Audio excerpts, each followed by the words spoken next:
ഈശോ മിശിഹായിൽ ഏറ്റവും സ്നേഹിക്കപ്പെടുന്നവരെ, നിത്യജീവിതത്തിൽ മറ്റുള്ളവരോട് കരുണ കാണിക്കുവാൻ നിങ്ങളെ ഓരോരുത്തരെയും പരിശുദ്ധാത്മാവ് സഹായിക്കട്ടെ എന്ന് പ്രാർത്ഥിക്കുന്നു.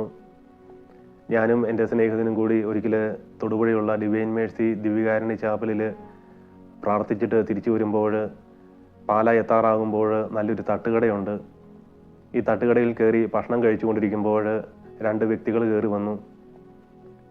ഈ രണ്ടുപേരിൽ ഒരു വ്യക്തി നല്ലപോലെ മദ്യപിച്ചിട്ടാണ് വന്നിരിക്കുന്നത്. ഞങ്ങളിരിക്കുന്ന കസേരയുടെ തൊട്ടപ്പുറയുള്ള കസേരയിലാണ് ഈ വ്യക്തിയും ഈ വ്യക്തിയുടെ കൂട്ടുകാരനും വരുന്നത്. അപ്പോൾ ഈ തട്ടുകടയിൽ ഭക്ഷണം കഴിച്ചിട്ട് ഒരു ചെറുപ്പക്കാരൻ ഇറങ്ങി റോഡിൻ്റെ ഓപ്പോസിറ്റ് സൈഡിലാണ് ബൈക്ക് ഇരുന്നത്. റോഡ് ക്രോസ് ചെയ്ത് ഈ ബൈക്ക് എടുക്കുവാൻ വേണ്ടി പോകുമ്പോൾ എതിരെ വന്ന ഒരു കാറ് ഈ ചെറുപ്പക്കാരനിട്ട് ഇടിച്ചു. ഈ ചെറുപ്പക്കാരൻ പുറകോട്ട് മറിഞ്ഞു വീണു. അപ്പോൾ ആ തട്ടുകടയിൽ ഒത്തിരി ആൾക്കാരുണ്ടായിരുന്നു. ഞാനും എൻ്റെ സ്നേഹിതനും ഉണ്ടായിരുന്നു. ഞങ്ങളൊന്ന് എഴുന്നേറ്റു, എന്നാൽ അങ്ങോട്ട് ചെന്നില്ല. എന്നാൽ ഈ മദ്യപിച്ച ആ വ്യക്തി ഓടിച്ചെന്ന് ഈ ചെറുപ്പക്കാരനെ എടുത്തിട്ട് ഈ ചെറുപ്പക്കാരനെ വഴിയുടെ സൈഡിലോട്ട് കൊണ്ടുവന്നു. അപ്പോൾ ഈ ചെറുപ്പക്കാരൻ്റെ കാലെല്ലാം മുറിഞ്ഞ് ബ്ലഡ് ഒഴുകുന്നുണ്ട്.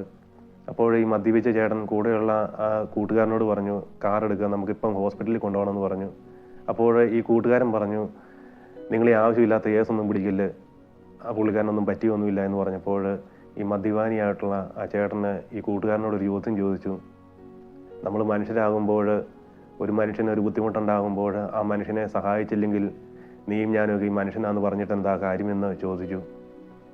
അപ്പോൾ തന്നെ ഈ കാറിൽ കയറ്റി ഈ മദ്യപാനിയായ ചേട്ടനും കൂട്ടുകാരനും ഈ ചെറുപ്പക്കാരനെയുമായിട്ട് കാർമൽ ഹോസ്പിറ്റലിലേക്ക് കൊണ്ടുപോയി. പിറ്റേ ദിവസം ഞാൻ ദിവ്യകാരുണ്യ സന്നിധിയിലിരുന്ന് പ്രാർത്ഥിക്കുമ്പോൾ ഈശോനോട് പറഞ്ഞു, നീ മണിക്കൂറുകളോളം ഡിവൈൻ മേഴ്സി ദിവ്യകാരുണ്യ ചാപ്പലിൽ നിന്ന് പ്രാർത്ഥിച്ചു, എന്നാൽ 5 മിനിറ്റ് കൊണ്ട് ഈ മദ്യപാനിയായ ചേട്ടൻ എൻ്റെ അനുഗ്രഹം മേടിച്ചത് നീ കണ്ടോ എന്ന് ചോദിച്ചു. അപ്പോൾ എനിക്ക് വല്ലാത്ത വിഷമമായി.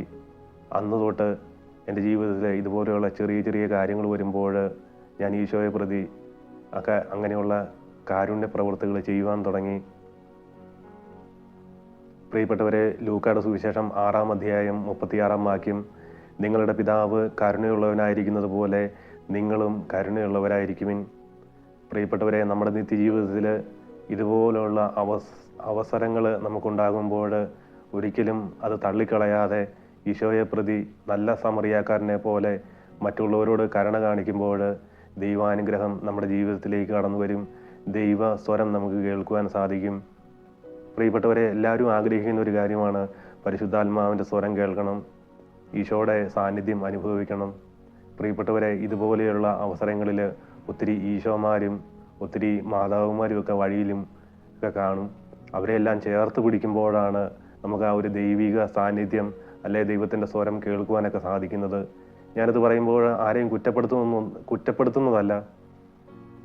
ഞാൻ അറിയുന്ന ഒരു വ്യക്തി ബൈബിൾ മുഴുവനും മറ്റൊരു ബുക്കിലേക്ക് പകർത്തി എഴുതി അതിനുശേഷം വീണ്ടും എഴുതുവാൻ തുടങ്ങുകയാണ്. ഈ വ്യക്തിയുടെ അടുക്കൽ ഒരു അമ്മച്ചി, പ്രായമായിട്ടൊരു അമ്മച്ചി വന്നിട്ട് ചോദിച്ചു, ഭക്ഷണം കഴിച്ചില്ല, എന്നെ എന്തെങ്കിലും തന്ന് സഹായിക്കാമോ എന്ന് ചോദിച്ചു. അപ്പോൾ ഈ ബൈബിൾ എഴുതിയ വ്യക്തി ഈ അമ്മച്ചിയോട് ചൂടായി, നിങ്ങൾക്കൊന്നും വേറെ പണിയൊന്നുമില്ലേ, ഇങ്ങനെ ഇറങ്ങി നടക്കാതെ എന്ന് പറഞ്ഞ് ചൂടായിട്ട് വീടിൻ്റെ അകത്ത് പോയിട്ട് ഒരു 5 രൂപ എടുത്തു കൊണ്ടുവന്നിട്ട് ഈ അമ്മച്ചിയുടെ കയ്യിലോട്ട് കൊടുത്തു. പ്രിയപ്പെട്ടവർ, ഈ കാലഘട്ടത്തിൽ 5 രൂപയ്ക്ക് ഒരു ചായ പോലും മേടിച്ച് കുടിക്കാൻ ഈ 5 രൂപയ്ക്ക് കിട്ടത്തില്ല. എന്നിട്ട് ഈ അമ്മച്ചി 5 രൂപയും മേടിച്ച് പോയി. കാരണം ഈ വ്യക്തിക്ക് ഇവരുടെ കുടുംബത്തിന് ചന്ദ്രനിൽ വരെ സ്ഥലം മേടിക്കാനുള്ള ആസ്തിയുള്ള കുടുംബമാണ്. എന്നിട്ടാണ് ഈ 5 രൂപ ഇവർക്ക് കൊടുത്തത്. പ്രിയപ്പെട്ടവരെ, ഞാനത് പറയുമ്പോൾ നമ്മൾ ഒത്തിരി വചനങ്ങളും ഇതെല്ലാം എഴുതുന്നുണ്ട്. അതിലുപരിയായിട്ട് ഇതുപോലെയുള്ള ചെറിയ ചെറിയ കാരുണ്യ പ്രവൃത്തികൾ നമ്മൾ ചെയ്യുമ്പോൾ ഞാനൊരിക്കലും ബൈബിൾ എഴുതുന്നതിനെ കുറ്റപ്പെടുത്തുന്നതല്ല. ഈ ഒരു അനുഭവം കണ്ടതുകൊണ്ടാണ് ഞാൻ പറഞ്ഞത്. ഈശോ ഇതൊന്നുമല്ല ആഗ്രഹിക്കുന്നത്, മണിക്കൂറുകളോളം പ്രാർത്ഥിക്കുന്നത് ഇതൊന്നുമല്ല. എൻ്റെ ജീവിതത്തിൽ എനിക്ക് ഒത്തിരി പ്രാർത്ഥിക്കാൻ അറിയുന്ന ആളൊന്നുമല്ല, ഞാനിങ്ങനെ മണിക്കൂറുകളോളം പ്രാർത്ഥിക്കാറുള്ള ആളൊന്നുമല്ല. എന്നാൽ ഇതുപോലെയുള്ള കുഞ്ഞു കുഞ്ഞു കാര്യങ്ങൾ വരുമ്പോൾ ഞാനത് ചെയ്തു കൊടുക്കും. നമ്മുടെ ഉള്ളതിൽ ഞാൻ പങ്കുവെക്കാറുണ്ട്. ഒത്തിരി ഒന്നുമില്ല, ഈശോ ഇങ്ങനെ പറയും, ഇതൊക്കെ ഇങ്ങനെ എന്തെങ്കിലും ചെയ്യണം എന്നൊക്കെ പറയുമ്പോൾ ഞാനത് ചെയ്തു കൊടുക്കും.